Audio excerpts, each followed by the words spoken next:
గత 5 ఏళ్ల వైసీపీ పాలనలో లా అండ్ ఆర్డర్ పూర్తిగా దిగజారిపోయింది అన్నారు AP deputy CM Pawan Kalyan. కాకినాడలో జరిగిన స్వాతంత్ర దినోత్సవ వేడుకల్లో పాల్గొన్నారు ఆయన. సోషల్ మీడియా పోస్టుల దగ్గర నుంచి దాడులు, రేపులు చేసే వారిపై కఠిన చర్యలు తీసుకుంటామన్నారు. గత ప్రభుత్వం రోడ్లు వేయడం మాని ప్యాలెస్లు నిర్మించుకున్నారని విమర్శించారు. యువత కోసం 20 లక్షల ఉద్యోగాలు తెస్తామంటూ హామీ ఇచ్చారు. ఇది మనందరం ఆనందించే రోజు కంటే కూడా ఎంత బాధ్యత ఉండాలని గుర్తుకు పెట్టే రోజు.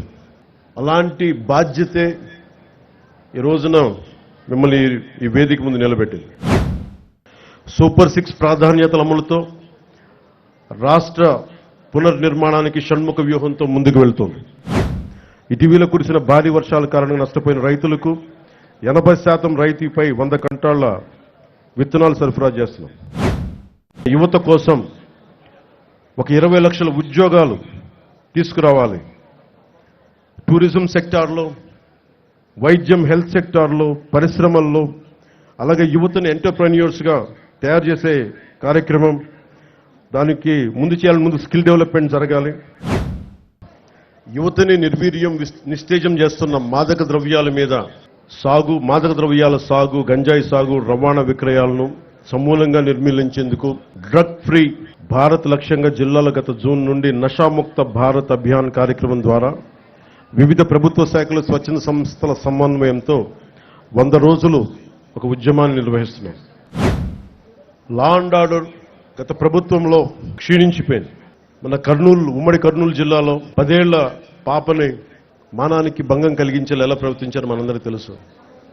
14 ఏళ్ల సుగాలి ప్రీతికి స్కూల్కి వెళ్ళడానికి ఇంటికి వెళ్ళిన సుగాలి ప్రీతి తిరిగి ఇంటికి రాలేదు, శవమై తిరిగి వచ్చింది.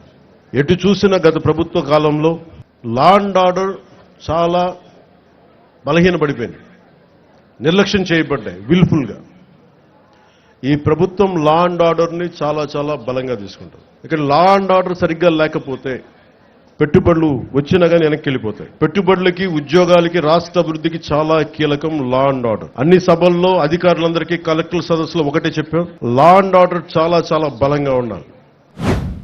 అందుకని ఈ ప్రభుత్వం లా అండ్ ఆర్డర్ మీద చాలా చాలా బలమైన నిర్ణయాలు తీసుకుంటుంది. సోషల్ మీడియాలో పోస్టుల దగ్గర నుంచి బయట విచ్చలవిడిగా మాట్లాడేవాళ్ళు, ఆడబిడ్డల మాన ప్రాణాలని ఇబ్బంది పెట్టేవాళ్ళు, దాడులు చేసేవాళ్ళు, దౌర్జన్యాలు చేసేవాళ్ళు కొంచెం జాగ్రత్తగా ఉండాల్సిన సమయం.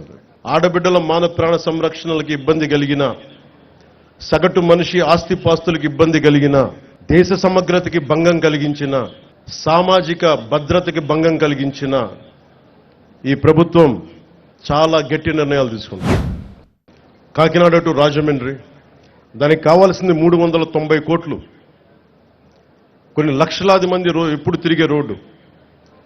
అలాంటి రోడ్ని దృష్టి వదిలేసి, అలాంటి ఇన్ఫ్రాస్ట్రక్చర్ ఫెసిలిటీస్ వదిలేసి గత ప్రభుత్వం 640 కోట్ల పైచిలుకుతోటి అక్కడ ఋషికొండలో ప్యాలెస్ నిర్మించుకున్నారు.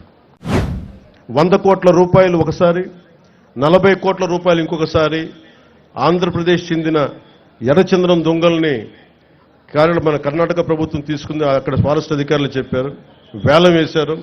ఆ డబ్బు కర్ణాటక ప్రభుత్వానికి వెళ్ళిపోయింది. అదే 140 కోట్లు కనుక మనకు ఉండుంటే ఎంతమంది విద్యార్థుల్ని అంబేద్కర్ విదేశీ విద్యా పథకానికి పంపించవచ్చు, ఫీజు రీఎంబర్స్మెంట్లు చేయొచ్చు. నేను డిప్యూటీ ముఖ్యమంత్రిగా ప్రమాణ స్వీకారం చేస్తున్నాను. నాకు కొన్ని పరిధిలోనే మాట్లాడాల్సిన అవసరం ఉంది. ఒక్కటైతే మీకు మాటిస్తున్నాను, ఈ ఎన్డీఏ ప్రభుత్వం స్వాతంత్ర సమగ్రతకి స్ఫూర్తిని నింపేలాగే అభివృద్ధి ఉంటుంది.